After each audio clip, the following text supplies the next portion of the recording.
योगेन चित्तस्य पदेन वाचां मलं शरीरस्य च वैद्यकेन कोपां करोत्तं प्रवरं मुनीनां पतञ्जलिं पराञ्जलिरानतोऽस्मि अज्ञानतिमिरान्धस्य ज्ञानाञ्जनशलाकया चक्षुरुन्मीलितं येन तस्मै श्रीगुरवे नमः।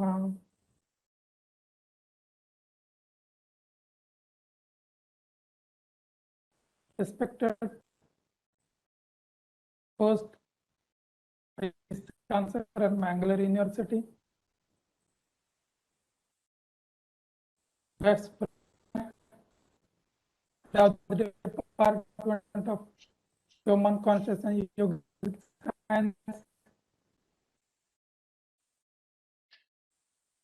Dr. K. Krishna Sharma and his team, and yogis, yoga students,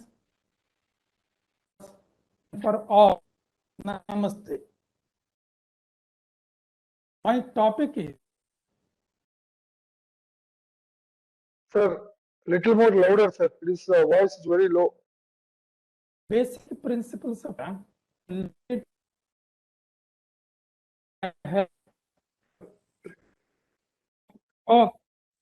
okay. Basic principle to the life. Is it audible? Is it audible? No?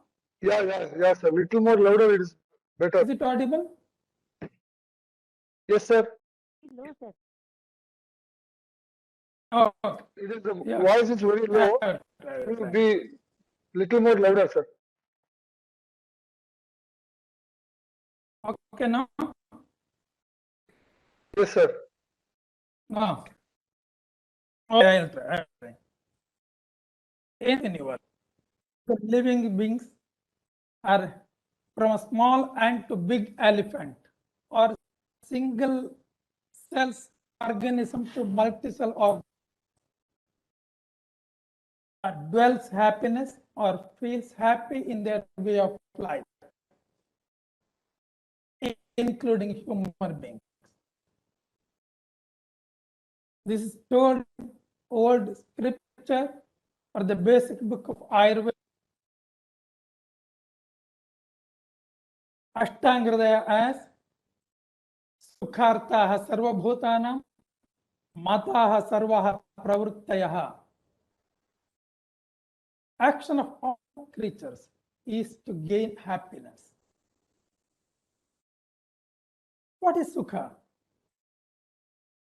Again, in another old Ayurvedic book, Charaka Samhita, he tells Sukha or happiness means health, and Dukkha or unhappy means disease. This is quoted as Sukha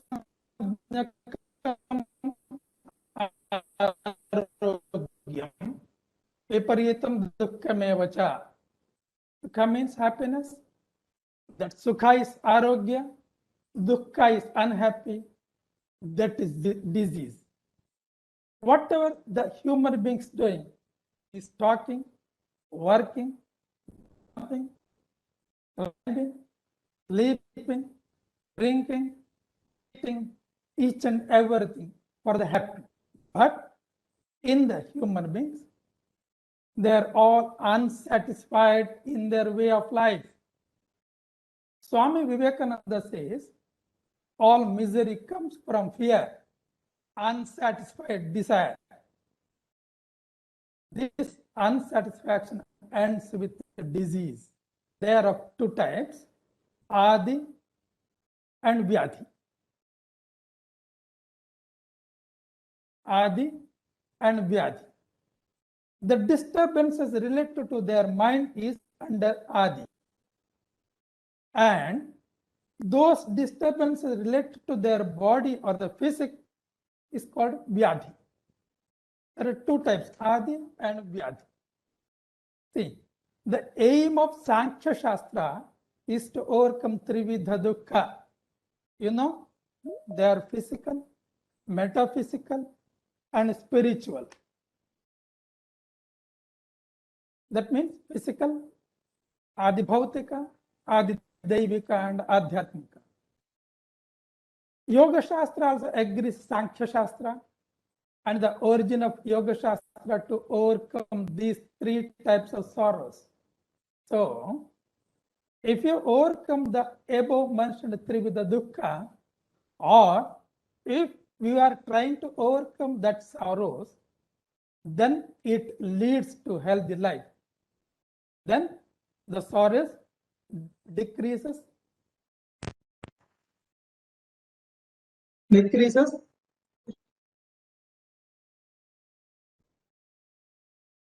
Is it audible? Sir, it is audible. Sir, can you be a little more louder? Okay. The slide is not moving, sir. Okay. Okay. Yes. Okay. To reduce the sorrows, to overcome the sorrows, the practice of yoga is needed. This is possible only by the practice of yoga.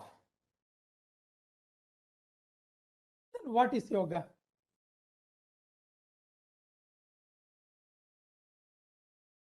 Patanjali says, yoga chitta vritti nirodha. You all know, restraining mind stuff from taking various forms. That is yoga. Chitta vritti, or the thoughts, it is there because of earlier samskaras. That samskara comes out in the form of karma.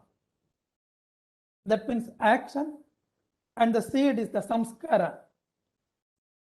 This cycle, samskara, forms in the form of action, that is karma. Karma again forms in the form of samskara. This cycle has to break by various practices. For the various practices are called abhyasa. So, the practices are physical and some are mental also. The body is involved together with the indriyas and manas, then it is physical. They are called Bahiranga Yoga. If only the mind and intellectual is involved, they are Antaranga Yoga. This practice ends with supreme knowledge or samadhi or liberation. But achieving such a state is very difficult. But also, by the way of various practices, the man can go nearer to the knowledge day by day. There are various schools of practices to achieve supreme knowledge. For example, Mantra Yoga, Laya Yoga, Kundalini Yoga, Hatha Yoga, Raja Yoga, etc., etc. Many schools of yoga are. Out of that, Raja Yoga or the Ashtanga Yoga is the king for all. According to Raja Yoga, there are 8 limbs to practice. They are, Yama, Niyama, Asana, Pranayama, Pratyahara, Dharana, Dhyana, and Samadhi. But nowadays, main focus is of practice of yoga is on asana, pranayama, and dhyana. I have seen in my clinic directly coming and they are asking, can you teach dhyana? Some are coming and asking, can you teach pranayama? Is it possible? For them, other basic principles has to follow. They are told in Yama and Niyama. By the practice of Yama, one will achieve social well-being. And by the practice of Niyama,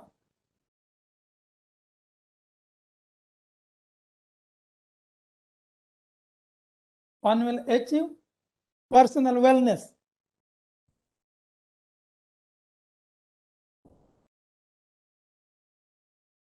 In Yama,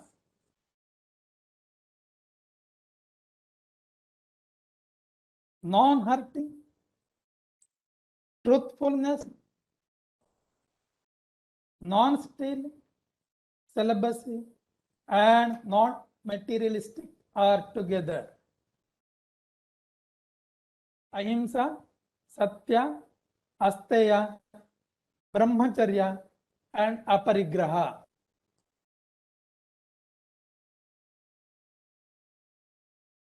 Ahimsa, where one should not kill anything or one should not hurt anything. If ahimsa is practiced, what is the benefit? By the presence of established ahimsa practitioner, there is no enmities. It ceases. By practicing satya, or the truthfulness, the right benefit for all his action. Whatever he says, it happens. Whatever he do, it happens. This is possible by the practice of satya. Asteya pratisthayam sarvaratnopasthanam.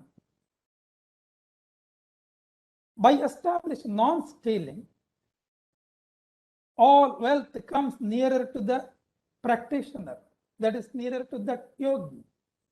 Similarly, brahmacharya, by practicing brahmacharya, one will gain energy, bodily, that means physical, and mental. Like that, practicing or establishing aparigraha, that means living materialistic, he will get memory of past life. Next, niyama. By practicing a niyama, one will get personal wellness. That shaucha, it has two types, daihika and manasika. In daihika, two types, bahya and abhyantara. Bahya shaucha is possible by taking bath, by maintaining a cleanliness. Regularly one has to take bath twice or thrice a day. Abhyantara shaucha is possible by intake of sattvic food. Similarly, manasika shaucha is possible by positive thoughts, by avoiding shadvairis, kama, krodha, lobha, mada, moha, matsarya, and the santosha, that contentment. And before that, by practicing shaucha, one will achieve social distance. That is what needed now in the COVID time. Reduction in the law in his own body, purification of sattva, that means purification of his intellectual, his chitta, clearful mind, increased ekagrata, that means increased concentration, and conquering all his organs, sensory and motor organs. And ultimately, he becomes fit to realization. The next is santosha, contentment. By practicing santosha, one will feel utmost happiness. Next, by the tapas. Tapas means mortification. There are various types of tapas in Indian system. For example, Ekadashi Vrata, Chandrana Vrata, Shashti Vrata, like that, so on. Simple fasting, such things are there under tapas. By practicing these tapas, the body as well as the senses purificates and its impurities reduces. Similarly, by practicing a swadhyaya, that means self-study, one will achieve realization of his deity. Ishvara Pranidhana, just surrendering to the Supreme. That's what we are doing in prayer. By practicing surrendering of the Supreme, one will attain Samadhi. This is also possible by just practicing personal wellness. Now, by practicing this Ashtanga Yoga, Yama Niyama Asana Pranayama Pratyahara Dharana Dhyana Samadhi, the bodily impurities, mental impurities reduces. One will achieve the health. By following these basic principles, I have quoted this one. Those what are for the lifestyle, those what are used for the during yoga practice. We will see one after another. Wake up early in the morning. What time one has to get up? One has to get up early in the morning, in the Brahma Muhurta, around 4:30 to 5. 96 minutes before the sunrise. That's good for the practices, reading and dhyanas. That time, the oxygen level, more than that, the ozone level comes down, and it is good for the yogic practices. The next, take bath. One has to take bath twice or thrice, minimum twice, in the morning as well as in the evening. The head with cold water, the body with hot water. One has to practice yoga only after taking bath, not before bath. One has to take sattvic, healthy, hygienic food. Sattvic foods are positive in life energy. The health increasing one. So one has to take sattvic food.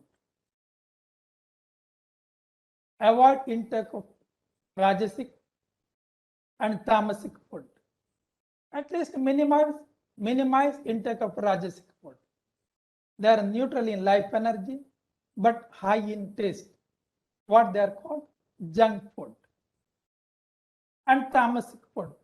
Those foods which are negative in life energy, stale. These food the yoga practitioner has to avoid. Then maintain social distance. That is under the Shaucha already told. Maintain regularity in practice of yoga. Nityam abhyaset.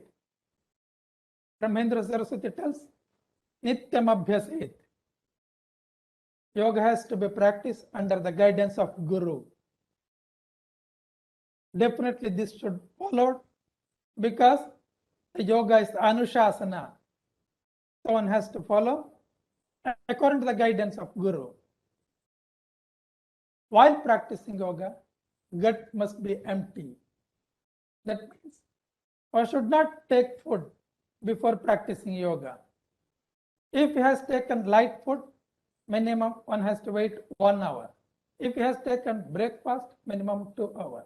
If he has taken lunch or the dinner, he has to take 3 hours of time. Similarly, one has to evacuate his large intestine. One has to pass urine as well as bowel. Fix the practicing venue with good light and air circulation. This is told in Hatha Yoga Pradipika.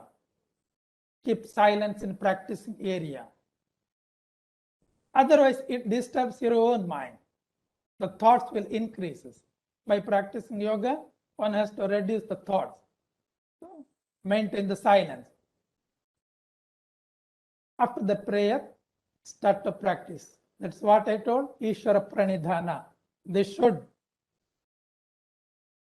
Then while practicing pranayama, as earlier, Ganabajjo is told, Tamam Kaya Shiro Grivam. Keep the body, head and neck in a straight line. Keep eyes closed. Best period to start yogasana, not yoga, yoga asana, is Sharad Kala, that is autumn, that is before winter season. And Suryodaya, that means sunrise, and Suryasta, sunset timing are good to perform dhyana. That time, that Ida and Pingala represents the nose in the right and left. Right is Pingala, left is Ida. In the Suryodaya time, that prana moves for a momentarily in Sushumna. So, maximum reduced time of the thoughts. That time, one has to practice dhyana. He will get good result. And gradually increase the practices according to stamina of the practitioner. These should practice, follow the yoga practitioners. These are the basic principles for yoga practitioners. Together with that, while practicing pranayama, follow deep, slow breathing. As told the earlier chapter, one has to breathe deep and slow. Exhalation is important. The question arises in the earlier session. Here I am telling about the exhalation little. It is important than inhalation. You know, while practicing pranayama, the ratio of the time is 1:2:4. Very difficult one. Slow breathing, inhalation 1, holding 2, exhalation 4 times more. See, inhaling, the sympathetic nerves activates. Sympathetic and parasympathetic nerves are under autonomic nervous system. Similarly, while exhalation, the nerve activates. The activation of parasympathetic nerve is important. It increases our immunity system. It slows down our heart rate. It increases our metabolism, especially the absorption of the nutrients from our gut. It is increased by slowdown of the exhalation. This is maintained by the level of carbon dioxide. If the carbon dioxide level is decreased, the parasympathetic nerves activates. So exhalation is important than inhalation. While practicing asana, follow 4 things: vinyasa, sthiti, shwasa, and drishti. One has to follow. Just entering into the sthiti, no. Without shwasa, should not, because this asana is earlier step for the pranayama. If it has to help for the pranayama, one has to maintain the breathing. Otherwise, pain or problems may start. And the drishti, that is vision, antardrishti, bahya drishti, nabhi drishti, like that. Practice dhyana after practicing pranayama. Before pranayama, one should not practice dhyana. That is the continuous process. One has to practice pranayama and then one has to practice dhyana. Immediately after yoga practice, neither take bath nor take food. The body temperature reduced that time by the practice of yoga. That time immediately taking bath, it hampers our body. And even the food also, immediately if you have taken the food, the digestion has to start. Again, immediately the body temperature increases. It is not good.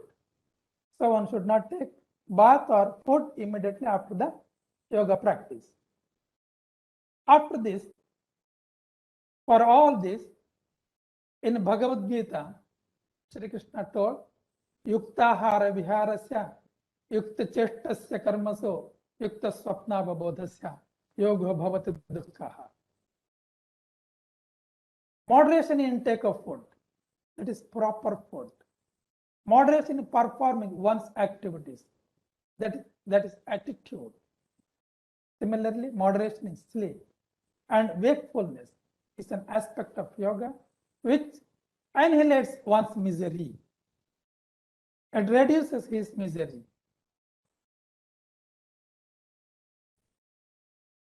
Now, what one has to practice always, not only while practicing yoga, one has to follow ahimsa, already explained, that is on non-violence. One has to follow satya. One has to follow asteya, that is non-stealing. One has to follow brahmacharya, celibacy. And one has to follow shaucha, that is already explained. Santosha one has to follow. Swadhyaya, one has to study the books related to the yoga, related to the Atman, related to the Brahman. Follow Ishvara Pranidhana, I explained already. Similarly, one has to take timely intake of the food. Morning around 8 o'clock, noon around 12 to 2, evening maybe before 8, not later than that. Follow one's duty diligently. Must avoid extremes, that luxury or the austerity. Must not completely fast. This is explained in a Bhagavad Gita. Must not consume too much food. Too much food, if you have taken, that becomes as a tamasic. You will get drowsy. Must not oversleep, again tamasic. Tamas will increase. Must not be awake overnight. It increases vata prakopa or the pitta prakopa. Time will go to bed. One has to get up early in the morning. That means around 4:30. So at last one has to go bed around 10:30. 6 to 9 hours sleep is needed for each and every one. So after telling basic principles briefly, I am concluding the session. By following basic principles of yoga as lifestyle with the sustained practice of asana, pranayama, dhyana, and other limbs of yoga, the impurities accumulated in the body and mind reduces. Thus, one can minimize chance of physical and mental ailments, ultimately leading to healthy, long life. It is told in Patanjali Yoga Sutra as Yoganganushthanat Ashuddhikshaye Jnanadipti Aviveka Patanjali Yoga Sutra. Like this, briefly I told about the basic principles of yoga. According to the basic books of yoga, Patanjali Yoga Sutra, Bhagavad Gita, Gheranda Samhita, and Hatha Yoga. So, by this, I grateful to the host, Mangalore University, especially the head of the department, Professor Krishna Sharma. He invited me to give this seminar, to deliver the seminar. Similarly, I thanks to the team of department and the spectators and the yoga practitioners, yoga followers, and for all, thanks once again. Thank you.